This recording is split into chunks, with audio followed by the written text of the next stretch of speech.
Olá, amigos da DBO, sejam bem-vindos, sejam bem-vindas ao DBO Entrevista. A gente conversa com o Emílio Salani, vice-presidente do Sindicato Nacional da Indústria de Produtos para a Saúde Animal, SINDAM. O SINDAM acaba de fazer uma pesquisa sobre o cenário desse momento de pandemia, sobre o cenário da indústria em meio à pandemia, como a indústria vem se comportando, qual o nível de estoques dessas indústrias, como elas estão gerenciando os seus produtos, a fabricação. O SINDAM vem monitorando e informa que vai continuar mostrando cenários enquanto a pandemia não arrefecer e como esses executivos estão enxergando o atual cenário. Olá, Salani, seja bem-vindo. Essa pesquisa, ela é regular ou ela foi uma ação pontual por conta da Covid?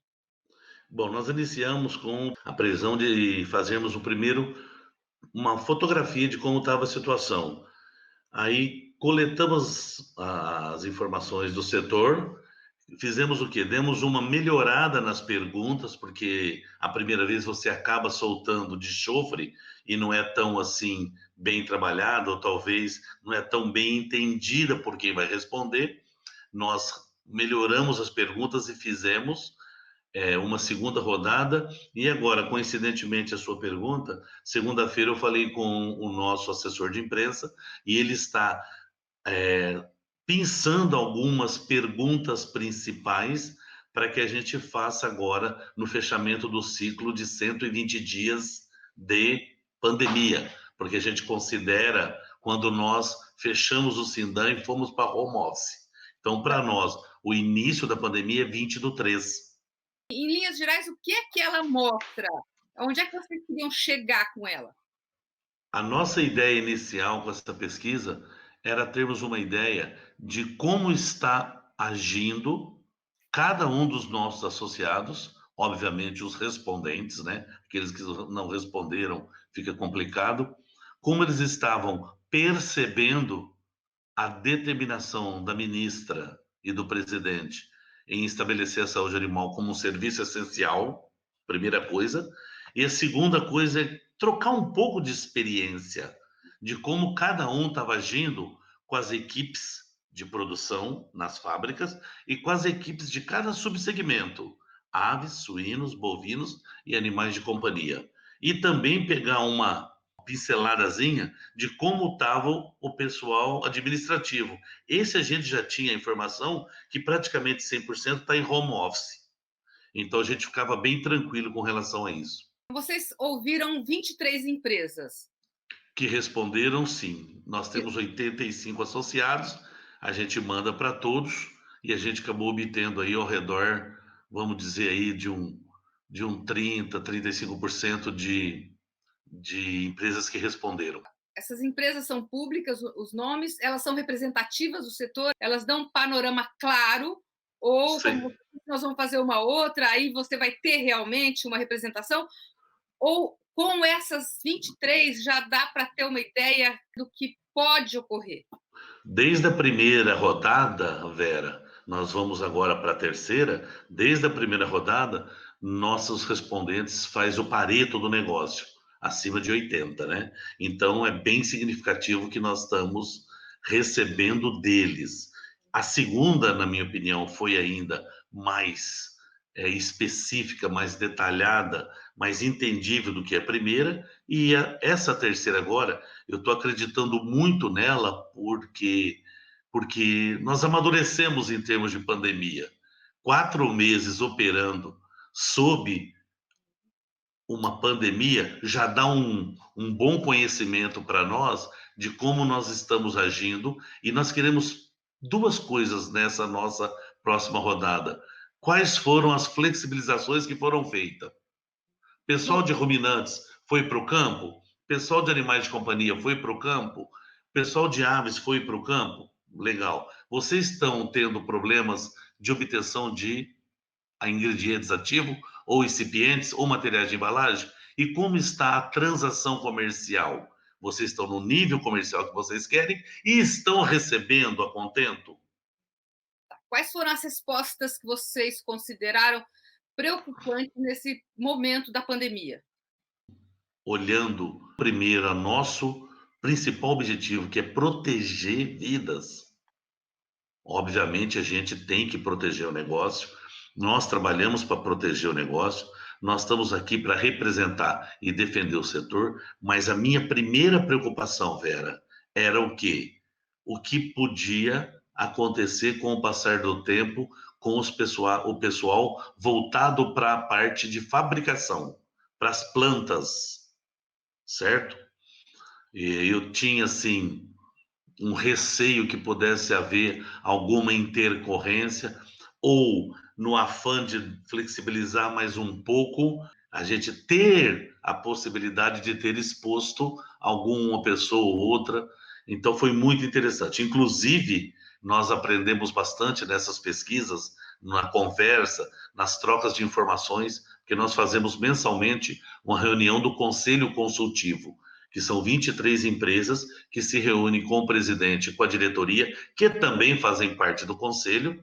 Eles têm praticamente 90% do negócio veterinário, em termos numéricos, e eles trocam muita experiência de como estão fazendo com transporte, com alimentação, com reforço nutricional dos funcionários. Então, isso ajuda muito a gente. Então, a pesquisa ajuda a pessoa a se soltar. Ela coloca o que ela está fazendo e ela se sente à vontade nas reuniões para captar os que os outros estão fazendo. Dentro das fábricas, pode haver falta de produtos, ingredientes para fazer os medicamentos? A pesquisa mostrou isso? Sem sombra de dúvida, essa é uma preocupação que nós vamos buscar nessa nova etapa da pesquisa. Por quê? Porque inicialmente nossos respondentes, nossos associados responderam que não tiveram nenhum problema na manutenção da fabricação, mas o nosso entendimento é que nós estávamos gozando da benesse dos estoques que nós temos de segurança. Então, da mesma maneira que nós temos um estoque de produto acabado, nós temos também um estoque de matéria-prima, de ingredientes, de material de embalagem, e obviamente a pandemia nos pegou com esse estoque normalizado, que geralmente a gente trabalha aí com um período congelado para algumas empresas de 3 meses. Então, agora, nessa pesquisa, é que nós vamos extrair essa informação principal, que essa sim é fundamental. Pode ocorrer falta de produto? O mundo passou por uma gestão que nós chamamos de pontos de suprimento, de supply point. Então, toda a expertise que tem um determinado local, ele fica responsável de fazer o suprimento tanto de matéria-prima quanto de produtos acabados. E como nós temos um bom quantitativo oriundo da Ásia, a gente entende que possa haver aí alguma falta de produto devido às questões de suprimento e de logística também. A logística hoje é muito disputada, digamos assim. Isso não pode trazer um certo pavor, um certo alarido, à indústria dizer, olha, pode faltar produto? Tanto na área farmacêutica quanto na área biológica, isso pode acontecer, com maior ou menor impacto em cada um dos grandes segmentos, seja nos produtos farmacêuticos, né? Antiomíticos, verbíficos, redectocidas e antibióticos, antimicrobianos, ou também nas vacinas antirrábicas, aftosa, brucelose, etc. e tal. Eu acredito que é um ponto de preocupação para nós muito grande. Hoje nós temos que focar se nós vamos ter qualquer risco de desabastecimento para a gente poder se preparar, pulverizar a distribuição do que nós temos, para que não falte nenhuma ferramenta para que o produtor possa executar o programa sanitário que se espera que ele espera. O produtor já tem arraigado dentro dele o programa sanitário que ele estabeleceu. A pior coisa seria hoje faltar algum produto para que ele cumpra esse programa sanitário.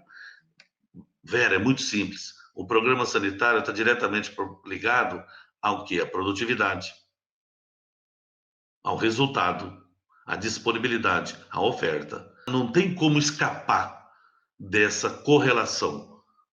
Tem o programa bem estabelecido? Tem. Então, nós temos aí a garantia da produtividade, a qualidade do que será produzido e a quantidade do que será produzido também a tempo e a hora. Está sendo tomada alguma providência para que isso não ocorra? Falta de medicamento ou provoque um alarde no setor?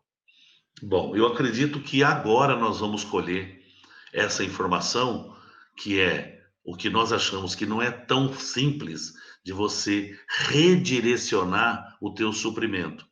Primeiro, nós não temos isso pulverizado, não são N fontes que nos fornecem isso, são poucas fontes supridoras desses ingredientes ativos, é a primeira coisa.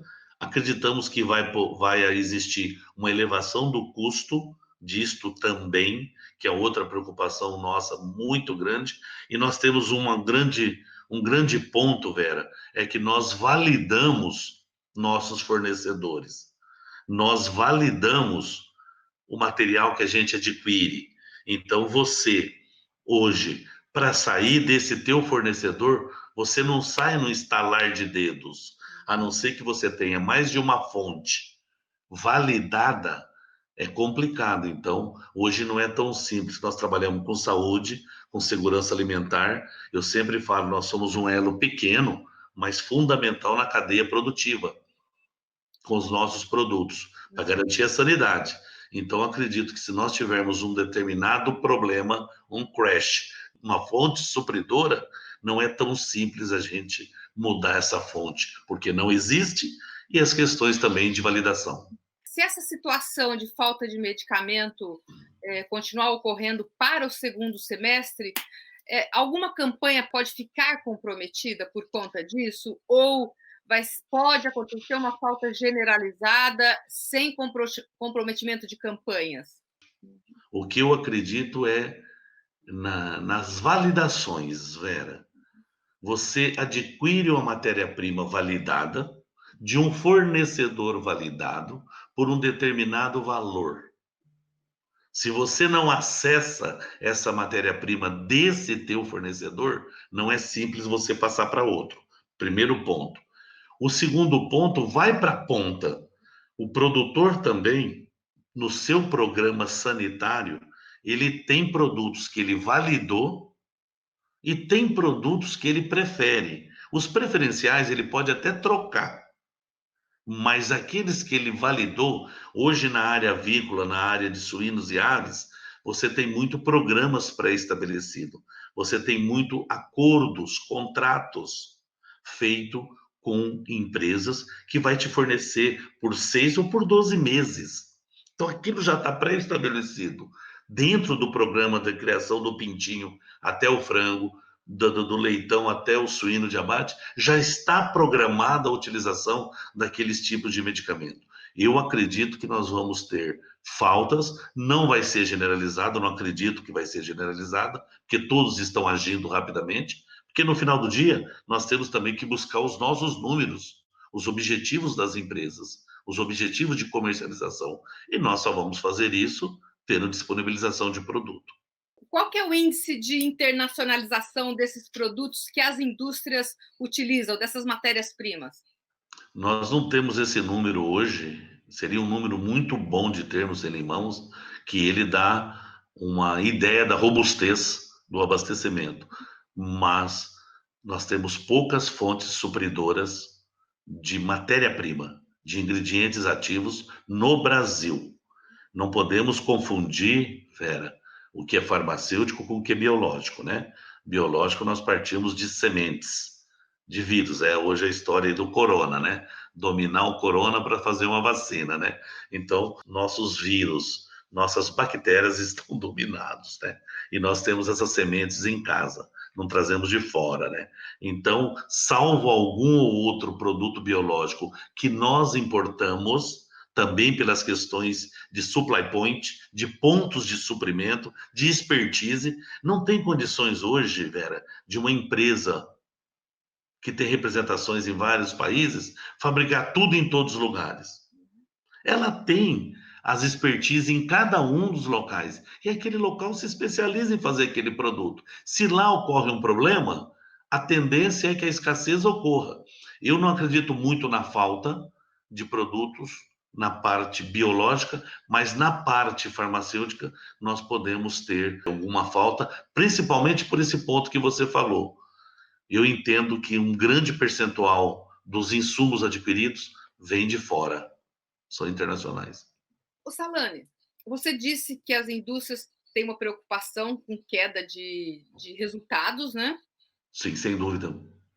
Como toda economia, prevê isso, o Banco Central, economistas, consultores, estão colocando como certo a queda do PIB. No entanto, o setor do agro está indo muito bem e existe, inclusive, a possibilidade de crescer, de levar mais uma vez, mais um ano, mais um período, ser a âncora comercial e salvar parte dessa queda do PIB. Se o setor está indo muito bem, por que vocês chegaram nessa conclusão de que o setor, no caso, o farmacêutico animal, possa ter uma queda, já que o setor vai para frente? Essa é uma pergunta bastante interessante, difícil de se posicionar, porque tá bombando, tá puxando, é a locomotiva e vocês estão chorando do quê? Né?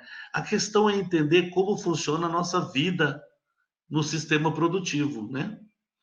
Nós estamos hoje fazendo o abate, a disponibilização de proteína, que já estava toda ela programada, produzida, pré-produzida no passado.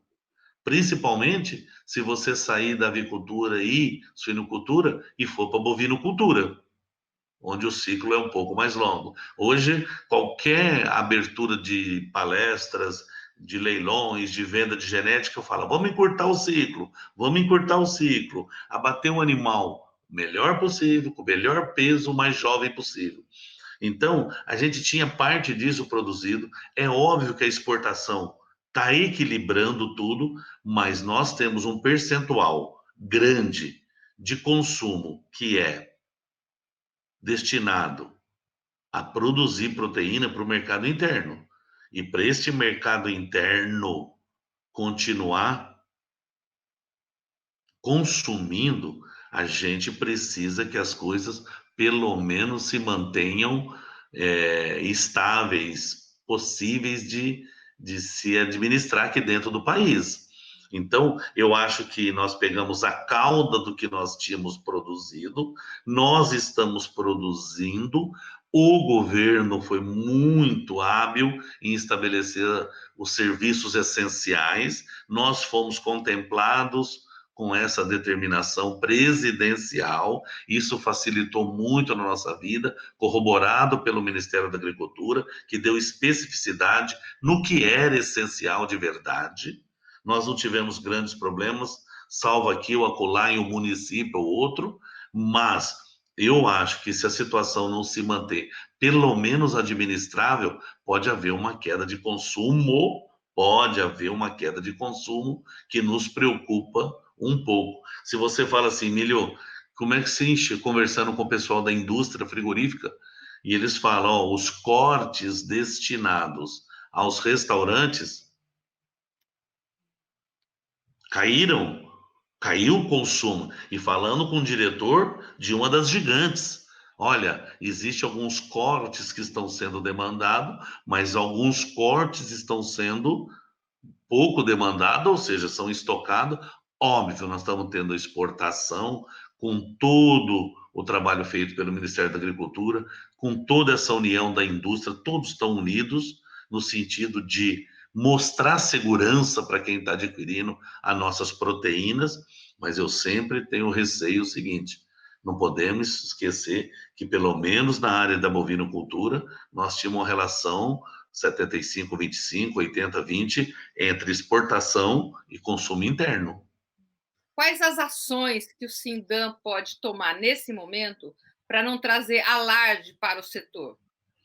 O que o Sindam está fazendo é conversando, se reunindo, disponibilizando o maior número de informações, repassando aos associados todas as portarias, instruções, orientações, seja no âmbito do Ministério da Agricultura, seja no âmbito de outros ministérios e outras agências, com relação à questão trabalhista, questão salarial, tudo isso. E o que o Sindam faz hoje é o quê?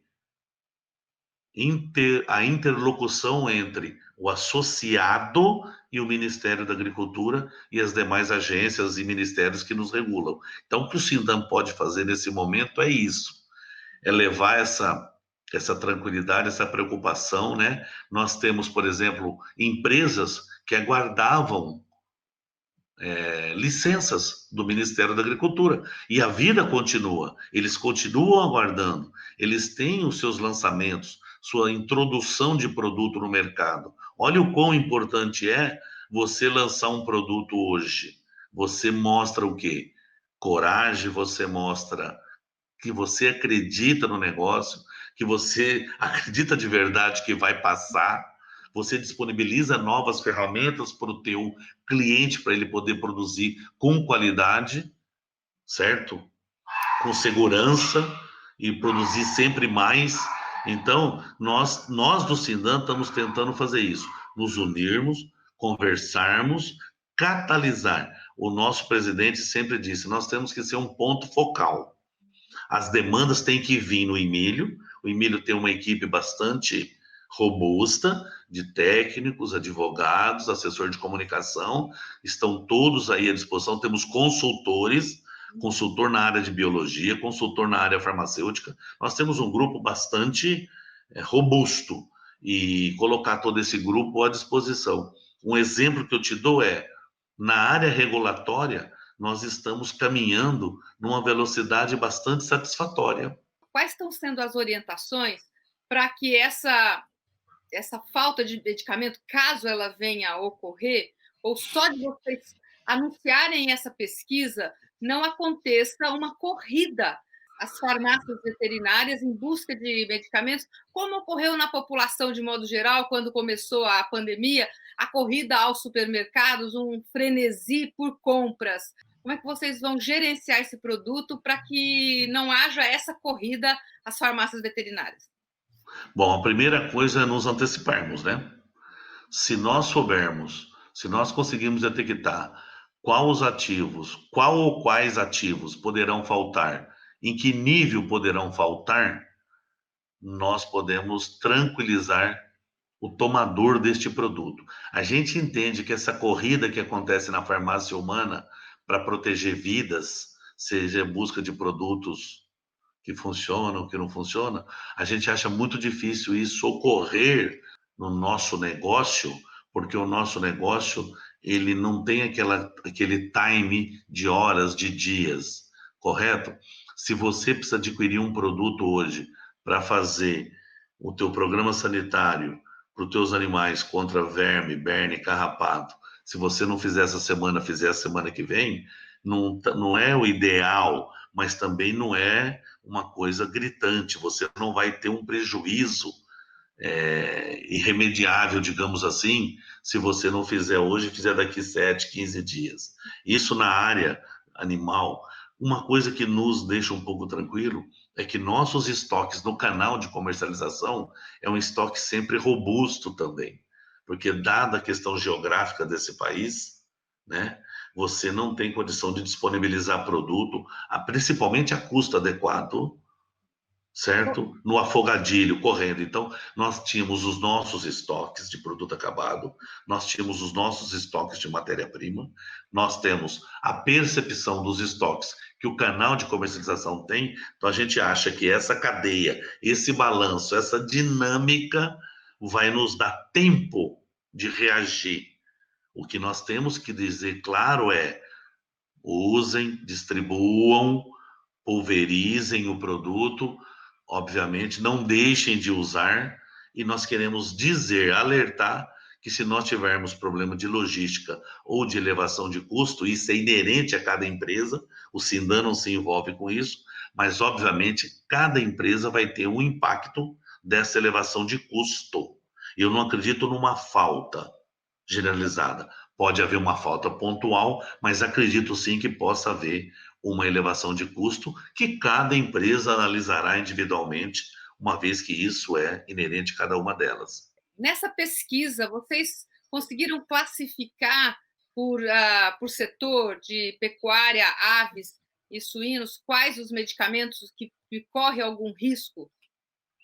Nós não classificamos ele, nós conseguimos perceber que ele está mais, obviamente, por questões tecnológicas, voltado para a área farmacêutica, certo? E o nosso entendimento é que ele está difuso.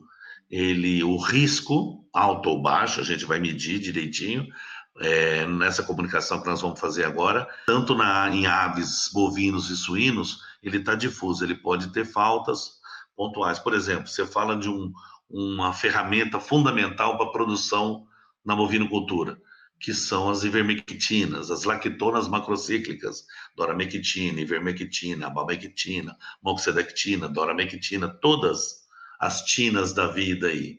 Então, esse é um produto que é importado, é um produto que tinha um estoque robusto, mas é um produto de grande uso. Principalmente que se você percebe uma coisa também, Vera, quando você tem um preço estável do quilo do bovino, a tendência do criador é o quê? É cuidar o mais adequado possível do seu animal para obter o melhor lucro possível, maior e melhor, né? Lucro possível com o abate, com a comercialização desse animal. Então, a gente entende que na bovinocultura a gente tinha essa robustez, né? Eu tenho algumas preocupações de alguns ingredientes ativos que possa faltar na avicultura e na suinocultura. Lembrando que o impacto em cada um dos segmentos é distinto, né? A bovinocultura resiste um pouco mais, né? A suína um pouco menos e a avicultura, a coisa conta-se em horas, dias, né? Vocês têm uma terceira etapa para quando que ela está prevista? Quando é que vocês vão refinar isso e entregar novamente dados consolidados nesses pontos que você destacou como preocupantes? O nosso assessor de comunicação, Nicolas, ficou responsável de até o dia 20, ele consolidar as perguntas mais importantes a serem feitas agora. A ideia nossa é até dia 20 estar soltando tudo para que até o final do mês de julho a gente tenha tudo isso consolidado e já apresentado ao Conselho Consultivo. Tanto é que eu gostaria, de posicionar o presidente para que ele agende essa reunião do Conselho Consultivo para a última semana, últimos dias de julho, para dar tempo do nosso assessor de comunicação soltar as perguntas. Tanto é que eu quero soltar perguntas objetivas e poucas perguntas, aquela que vai trazer para nós essas informações que você falou. Vai faltar? Não, sim ou não? Em que segmento vai faltar? Dá para classificar as categorias de produtos mais importantes que faltarão? Antimicrobiano, antiparasitário, endectocidas, quem é? Correto? Sugestão de solução? Uma ideia de solução para isso? Ó, não faltou. Você teve problema no patamar de custo que era esperado? Ó, não encontrei por X, encontrei por X mais Y. Então, esse nível de pergunta que nós vamos fazer vai ser o mais importante, que vai falar de falta e de preço. Os dois pilares.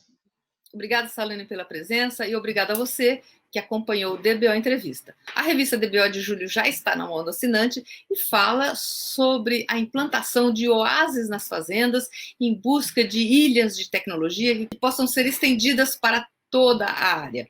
Pode encontrar a revista DBO em portaldbo.com.br, no aplicativo ou por correio, na fazenda, na sua casa, na sua empresa. Obrigada e a gente se encontra no próximo DBO Entrevista.